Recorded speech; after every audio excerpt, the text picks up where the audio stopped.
नमस्ते, एक बार फिर आप सभी का स्वागत है। आज हम पढ़ेंगे कक्षा 12 भूगोल और हमारा पाठ रहेगा पाठ नंबर 8 और आज का हमारा टॉपिक रहेगा पशुचारण। ये जो पाठ है इसमें हम प्राथमिक व्यवसायों के बारे में विस्तार पूर्वक अध्ययन कर रहे हैं। प्राथमिक व्यवसायों के जो कुछ प्रकार थे जैसे आखेट, खाद्य संग्रह और मछली पालन, इनके बारे में हम कल डिस्कस कर चुके हैं। आज हम पढ़ेंगे पशुचारण के बारे में। तो वीडियो को एक बार लाइक कर दीजिए और इसे अपने दोस्तों के साथ शेयर कर दीजिए और चैनल पर यदि आप नए हैं तो इसे सब्सक्राइब कर लीजिए। चलिए हम शुरू करते हैं सेशन को। सबसे पहले हम पशुचारण का अर्थ समझते हुए इसको यहाँ पर समझेंगे। पशुचारण क्या होता है और पशुचारण के कौन कौन से प्रकार होते हैं, विश्व में पशुचारण के कौन कौन से क्षेत्र हैं, इन सबको हम यहाँ पर आज डिटेल से पढ़ने वाले हैं। तो चलिए सबसे पहले देखते हैं पशुचारण का अर्थ। साथियों, ये जो पशुचारण शब्द लिखा हुआ है ये पशुपालन ही है। पशुपालन कह दीजिए, पशुचारण कह दीजिए, एक ही बात है। पशुचारण से तात्पर्य वृहद स्तर पर पशुपालन से है, यानी जब बड़े स्तर पर हम पशुपालन करते हैं तो ऐसे पशुपालन को हम पशुचारण भी कह देते हैं। यह व्यवसाय मुख्यतः उष्ण व शुष्क तथा शीतोष्ण व शुष्क जलवायु वाले क्षेत्रों में किया जाता है। यानी जो क्षेत्र उष्ण और शुष्क जलवायु में आते हैं या फिर शीतोष्ण शुष्क जलवायु में आते हैं, उन क्षेत्रों में पशुचारण जो व्यवसाय है ये अधिक किया जाता है। विश्व में पशुपालन के जो मुख्य क्षेत्र हैं वो निम्नलिखित हैं। आइए यहाँ पर देखते हैं कि विश्व में पशुपालन के कौन कौन से क्षेत्र हैं। और साथियों, आज का जो सेशन होने वाला है बहुत ही इंटरेस्टिंग होने वाला है। आप सेशन को लास्ट तक ज़रूर अटेंड कीजिए। यदि आप सेशन को बीच में छोड़ देते हैं तो फिर आपको ये जो कंसेप्ट हैं, ये जो टॉपिक है समझ में नहीं आ पाता है। चलिए, पहला हमारा जो क्षेत्र है उष्ण कटिबंधीय घास के मैदान। अब सबसे पहले आपको ये पता होना चाहिए कि उष्ण कटिबंध क्या होता है। तो आइए एक बार इसको समझ लेते हैं। ये समझ लीजिए कि ये ग्लोब है। ग्लोब पर ये कौन सी रेखा है, कमेंट कर दीजिए। ग्लोब पर बीचों बीच जो आडी रेखा खींची हुई है ये है भूमध्य रेखा, इसे विषुवत रेखा भी कहते हैं और 0 डिग्री अक्षांश रेखा भी कहते हैं। यहाँ पर 23.5 डिग्री पर है कर्क रेखा और 23.5 डिग्री पर दक्षिणी गोलार्ध में है मकर रेखा। तो कर्क रेखा और मकर रेखा के बीच वाला ये जो पूरा भाग है ये कहलाता है उष्ण कटिबंध। उसके बाद यदि हम बात करें तो दोनों ही गोलार्धों में 23.5 डिग्री से और 66.5 डिग्री के बीच वाला जो क्षेत्र है, ये वाला जो क्षेत्र है ये कहलाता है शीतोष्ण कटिबंध। और उसके बाद ध्रुवों के पास वाला ये वाला जो क्षेत्र है ये कहलाता है शीत कटिबंध। तो आपको उष्ण कटिबंध और शीतोष्ण कटिबंध का क्षेत्र पता होना चाहिए। चलिए समझते हैं। दोनों गोलार्धों में यानी उत्तरी गोलार्ध और दक्षिणी गोलार्ध दोनों में 5 डिग्री से 30 डिग्री अक्षांशों के बीच का जो क्षेत्र है जहां वर्षा का औसत 100 सेंटीमीटर से कम होता है, यहाँ लंबी घास वाले मैदान पाए जाते हैं। यानी ऐसे मैदान पाए जाते हैं जिनमें लंबी लंबी घास पाई जाती है, जिन्हें अलग अलग देशों में अलग अलग नामों से जाना जाता है। साथियों, ये जो मैदान है इनको अलग अलग देशों में अलग अलग नामों से जाना जाता है। जैसे हमने कुछ नामों के बारे में पहले पिछले पाठों में चर्चा भी की थी। जैसे सूडान है, तो सूडान में इस प्रकार के जो घास के मैदान हैं उनको कहते हैं सवाना। अब आप कमेंट करके बता दीजिए कि जो सूडान है वो कौन से महाद्वीप में है। साथियों, हमारा यहाँ पर टारगेट ये जो हमारे पाठ हैं इनके साथ साथ हमारा मानचित्र जो है उसकी जानकारी भी करना है। तो आप कमेंट कर दीजिए। ये हमारा अफ्रीका महाद्वीप है। इसी में यहाँ पर भूमध्य सागर के जस्ट नीचे यहाँ पर मिस्र है और मिस्र के जस्ट नीचे ही सूडान देश है। और सूडान देश साथियों वर्तमान में 2 देश हैं, सूडान, उत्तरी सूडान और दक्षिणी सूडान। तो सूडान में कहा जाता है इसे सवाना। इसी प्रकार वेनेजुएला में लानोस, वेनेजुएला कहाँ है ये कमेंट कर दीजिए। कमेंट करके आप बताएं कि वेनेजुएला कौन से महाद्वीप में है। साथियों, आपने दक्षिणी अमेरिका महाद्वीप का नाम अवश्य सुना होगा। ये हमारा दक्षिणी अमेरिका महाद्वीप है और दक्षिणी अमेरिका महाद्वीप में ये बड़ा सा जो देश है ये ब्राज़ील है और ब्राज़ील के इस साइड में उत्तर पश्चिम की साइड में है वेनेजुएला। तो वेनेजुएला में कहते हैं इसको लानोस। इसी प्रकार यहाँ पर आप देखेंगे अफ्रीका के नीचे यहाँ पर उरुग्वे है, पैराग्वे है और बड़ा सा नीचे जो देश है अर्जेंटीना है। ब्राज़ील में इनको कहते हैं पंपास, ये जो ब्राज़ील है यहाँ पर कहते हैं इनको पंपास। इसी प्रकार नेक्स्ट हम देखते हैं कि दक्षिणी अफ्रीका जो है वहाँ पर इनको पार्कलैंड कहते हैं। दक्षिण अफ्रीका में इनको क्या कहते हैं साथियों? पार्कलैंड। तो ये थे हमारे उष्ण कटिबंधीय घास के मैदानी क्षेत्र जिनमें पशुचारण किया जाता है। अब है शीतोष्ण कटिबंधीय घास के मैदान।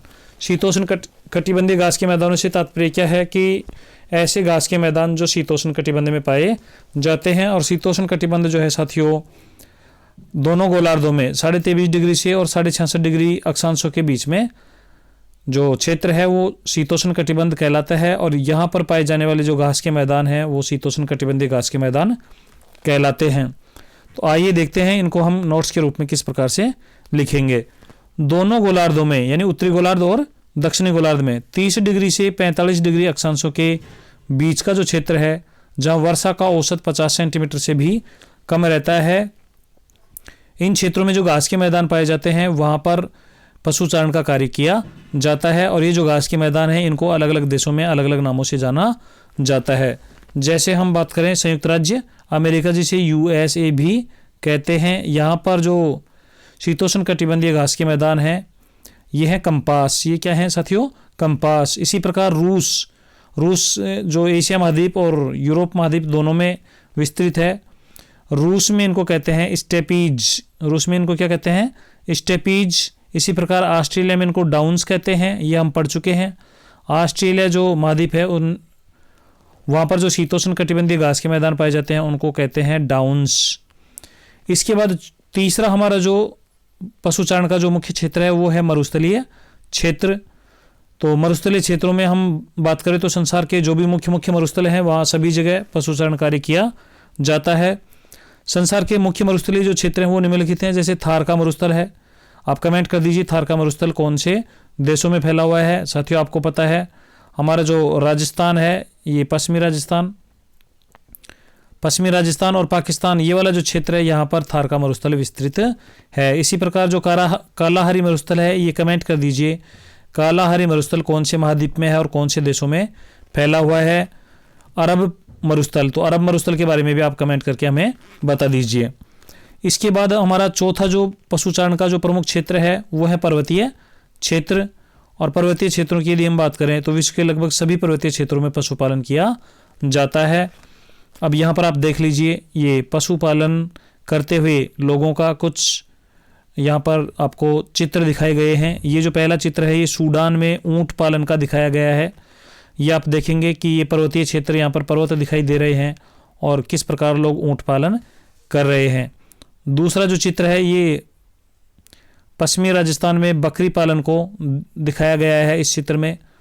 तो हमारे जो अलग अलग क्षेत्रों के लोग हैं वो पशुचारण करते हैं। ये तो थे पशुचारण के प्रमुख क्षेत्र। इसके बाद यदि हम बात करें कि पशुचारण कितने प्रकार का होता है तो उसकी यदि हम बात करें तो यहाँ पर पशुचारण 2 प्रकार का होता है। एक होता है चलवासी पशुचारण और दूसरा होता है साथियों वाणिज्यिक पशुचारण। चलवासी पशुचारण जो होता है ये परंपरागत विधियां क्या मतलब परंपरागत तरीके से किया जाता है और इसमें अधिक लाभ का उद्देश्य नहीं रखा जाता है। और वाणिज्यिक पशुचारण जो होता है साथियों बिजनेस के लिए किया जाता है, धन प्राप्ति के लिए किया जाता है। तो आइए एक एक करके इनका अर्थ समझते हैं और एग्जाम्पल देखते हैं कौन से क्षेत्रों में किस प्रकार से किया जाता है। सबसे पहले हम बात करेंगे चलवासी पशुचारण। तो चलवासी जो पशुचारण है जैसे नाम से ही स्पष्ट हो रहा है चलवासी अर्थात चलता हुआ। जब पशुचारक कौन होते हैं? पशुपालक यानी जो पशुओं को पालने वाले होते हैं। जब पशुचारक अपने पालतू पशुओं के चारे की प्राप्ति के लिए ऋतु के अनुसार झुंडों में एक स्थान से दूसरे स्थान पर भ्रमणशील रहते हैं। यानी साथियों कुछ पशुपालक ऐसे होते हैं जो अपने जो पशु हैं चारे की प्राप्ति के लिए पशुओं को जिन क्षेत्रों में चारे की उपलब्धता रहती है उन क्षेत्रों में ही वो अपने पशुओं का जो झुंड है उसको लेकर चले जाते हैं। तो इस प्रकार ये जो पशु चारक होते हैं ये भ्रमणशील रहते हैं, एक स्थान से दूसरे स्थान पर आते जाते रहते हैं। तो ऐसा जो पशुचारण होता है ये चलवासी पशुचारण कहलाता है। और यह जो पशुचारण है ये मुख्यतः जीवन निर्वाह क्रिया है। जीवन निर्वाह क्रिया से तात्पर्य यह है कि इस प्रकार जो पशुपालक हैं वो अपना जो उदर बसर है वो चला लेते हैं, उनका जीवन निर्वाह हो जाता है। नेक्स्ट इसमें बात करें, इसमें भूमि का विस्तृत उपयोग किया जाता है। ये यानी जो चलवासी पशुचारण है इसमें भूमि का ज़्यादा उपयोग किया जाता है, क्योंकि पशुपालक जो होते हैं अपने पशुओं को लेकर नए नए क्षेत्रों में जाते रहते हैं। यहाँ पर यदि आप देखेंगे तो चलवासी पशुचारण, ये मरुस्थल में चलवासी पशुचारण आपको दिखाया गया है, ऊँट पालन है। और इसी प्रकार ये भारत में पशुचारण आपको दिखाया गया है पहाड़ी और पर्वतीय क्षेत्रों में। चलिए अब चलवासी पशुचारण की और क्या क्या विशेषताएं हैं इनमें देखिए। पशुचारक जो होता है अपने पशुओं के साथ पानी और चारागाह का मतलब घास के मैदान जहाँ पर घास या चारा उपलब्ध हो जाता है, चारागाह की उपलब्धता व गुणवत्ता के अनुसार एक स्थान से दूसरे स्थान पर चले जाते हैं। और अधिकांश जो चलवासी होते हैं या चरवाहे जो होते हैं वो कबीलों में रहते हैं। कबीलों से तात्पर्य यह है कि समूह में रहते हैं और इनका जो अधिवास होते हैं ये अस्थायी अधिवास होते हैं, तंबू बनाकर रहते हैं। जैसे यदि हम बात करें कि जो उष्णकटिबंधीय मरुस्थल हैं वहाँ पर गाय, बैल, बकरी, भेड़ आदि बहुतायत में बहुसंख्या में पाले जाते हैं। आपने भी देखा होगा कि आपके यहाँ भी ग्रीष्म ऋतु में या फिर वर्षा ऋतु के आसपास का जो मौसम होता है, जो ऋतु होती है, उसमें बाहर से पश्चिमी राजस्थान से जो मारवाड़े होते हैं, मारवाड़े यानी मारवाड़ के निवासी, ये अपनी भेड़ों को लेकर उनको चराने के लिए अपने क्षेत्रों में आ जाते हैं। इसी प्रकार जो दूसरा है, एशिया के जो उच्च पर्वतीय क्षेत्र हैं उनमें याक और टुंड्रा प्रदेशों में रेंडियर और कैरिबू पाले जाते हैं। जब हमने एस्किमो के बारे में पढ़ा था तो आपने पढ़ा था कि एस्किमो जो होते हैं वो टुंड्रा प्रदेशों के निवासी होते हैं और उनके जो मुख्य पशु होते हैं वो रेंडियर होते हैं। रेंडियर क्या होता है साथियों? ये एक प्रकार का कुत्ता होता है, जैसे हमारे कुत्ता होता है उसी प्रकार से ये भी कुत्ता सदृश एक पशु होता है। कैरिबू एक प्रकार का बारहसिंग होता है, ये टुंड्रा प्रदेशों में पाले जाते हैं। अब यहाँ पर हम बात करें भारत की, तो भारत का जो हिमालय पर्वतीय क्षेत्र है उसमें कुछ जातियां हैं जिनमें मुख्य रूप से गुज्जर, बकरवाल, गद्दी और भोटिया, ये 4 जातियों के नाम आप अच्छे से याद रखिए। गुज्जर, बकरवाल, गद्दी और भोटिया, ये जो हैं मुख्य चरवाहे जातियां हैं। अर्थात हिमालय पर्वतीय क्षेत्रों में भी पशुचारण बहुतायत से किया जाता है और वहाँ पशुचारण करने वाली जो जातियां हैं उनमें गुज्जर, बकरवाल, गद्दी और भोटिया हैं। तो ये इंपॉर्टेंट क्वेश्चन है, आप इसे अच्छे से याद रखिए। जो ग्रीष्म ऋतु में ये लोग क्या करते हैं, पर्वतीय क्षेत्रों में जो चरवाहे हैं ग्रीष्म ऋतु में मैदानी क्षेत्रों से पर्वतीय क्षेत्रों में चले जाते हैं और शीत ऋतु जब होती है तो शीत ऋतु में ये पर्वतीय क्षेत्रों से मैदानी क्षेत्रों में पशुचारण के लिए आ जाते हैं। तो ये जो मैदानों से और पर्वतीय क्षेत्रों में जाना, फिर पर्वतीय क्षेत्रों से वापस मैदानों में आना, ऋतु के अनुसार जब इस प्रकार प्रवास होता है तो इस प्रकार के पशुचारण को हम, इस प्रकार की क्रिया को ऋतु प्रवास भी कहते हैं। वर्तमान समय में जो चलवासी पशुचारण है इसमें कुछ कमी देखने को आई है। वर्तमान समय में चलवासी पशुचारण में कमी दर्ज की गई है। आप खुद कमेंट करके बता दीजिए कि आपके अपने यहाँ पर आज से 5-10 साल पहले हमारे जो पर्वत पठार हैं वो बिल्कुल हरे भरे होते थे, उनके ऊपर किसी का कोई कब्जा नहीं होता था और जो चरवाहे होते थे वहाँ पर अपने पशुओं को चरा ले जाते थे। लेकिन अब जैसे जैसे जनजागृति आई है या लोग अर्थव्यवस्था, आर्थिक समृद्धि की ओर लोगों का जैसे रुझान बढ़ा है तो अब इस प्रकार के क्षेत्र बहुत कम हो गए हैं। तो चलवासी जो पशुचारण है उसमें कमी दर्ज की गई है। उसका मुख्य कारण जो है ये रहा है कि एक तो राजनीतिक सीमाओं का निरूपण हो गया है, यानी जो भौगोलिक सीमाएं थी, भौगोलिक जो क्षेत्र हैं उनमें राजनीतिक सीमाओं से तात्पर्य ये है कि ये इतना हमारे इस गांव की सीमा है, इसके बाद ये पूरी तहसील की सीमा है, ये जिले की सीमा है। तो इस प्रकार से सीमाओं का निरूपण हो गया है।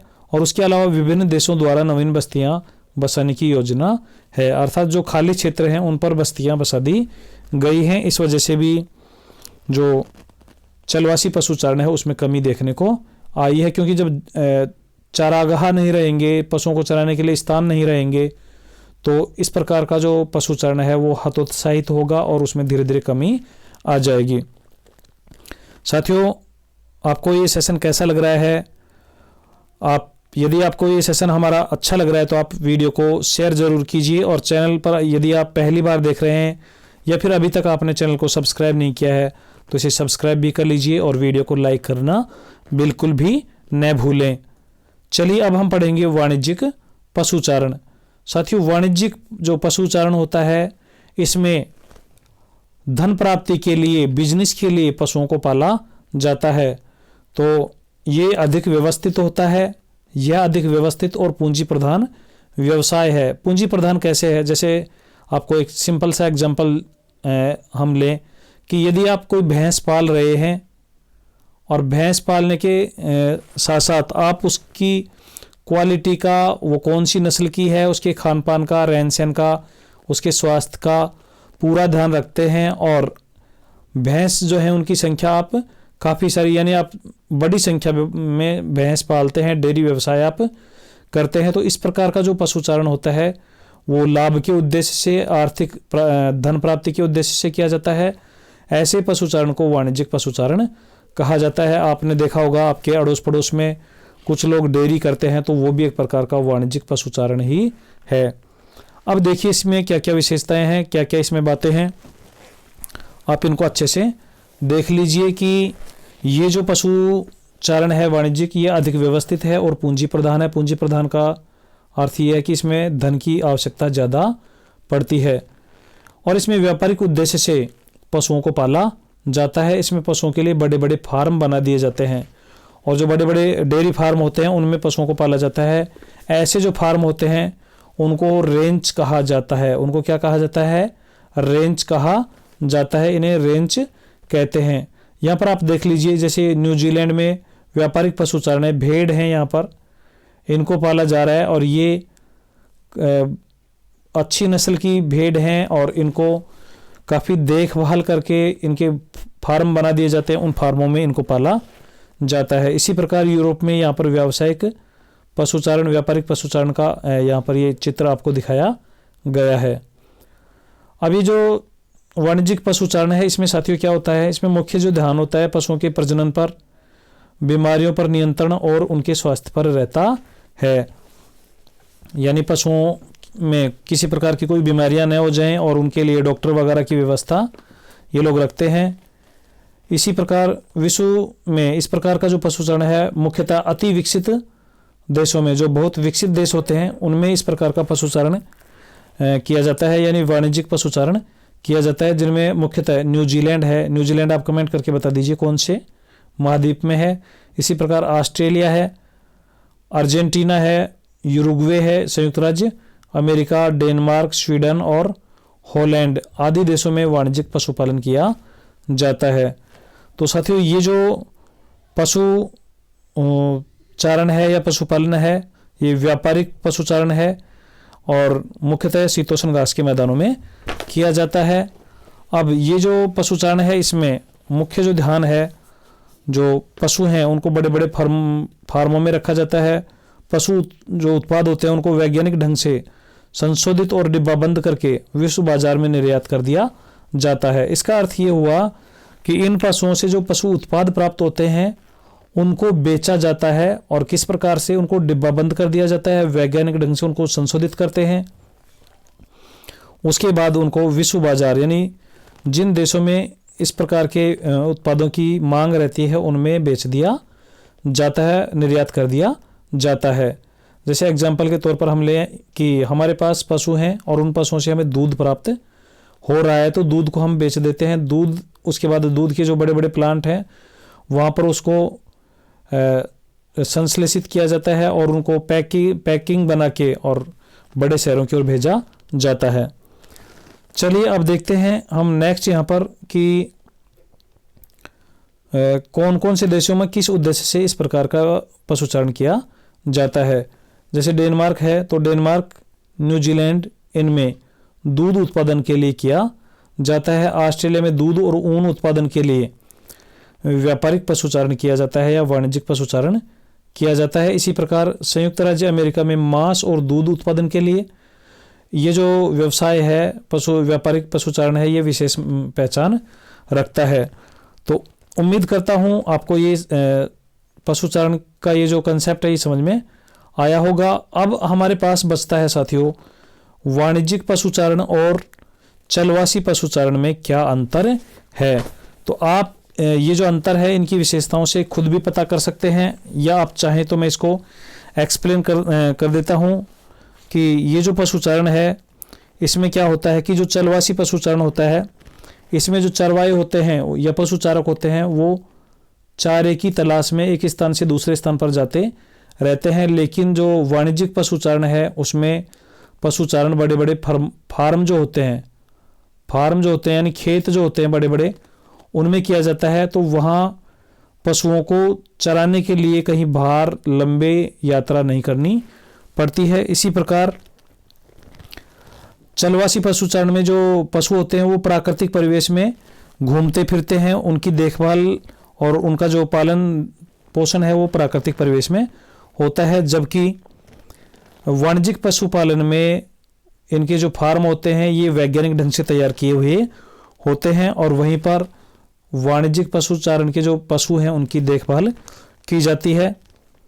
फिर चलवासी जो पशुचारण होता है ये साथियों जीवन निर्वाह के लिए किया जाता है। जीवन निर्वाह से तात्पर्य ये है कि जो लोग पशुचारण करते हैं उनका बस परिवार का जो भरण पोषण है वो हो जाए। और व्यापारिक जो पशुचारण है या वाणिज्यिक जो पशुचारण है ये साथियों व्यापारिक उद्देश्य से किया जाता है, धन प्राप्ति के लिए किया जाता है, अधिक से अधिक धन प्राप्त हो इसलिए किया जाता है।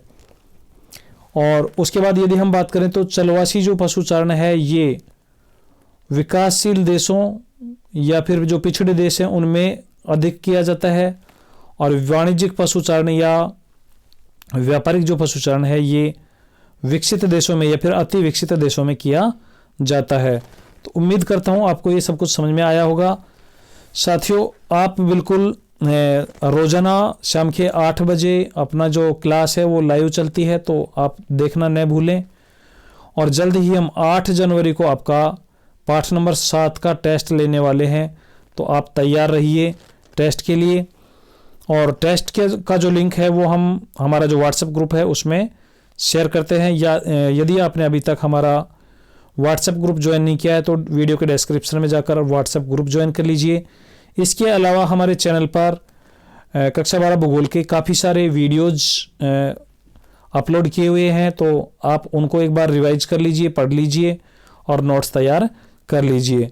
चलिए साथियों मिलते हैं कल फिर ठीक 8 बजे।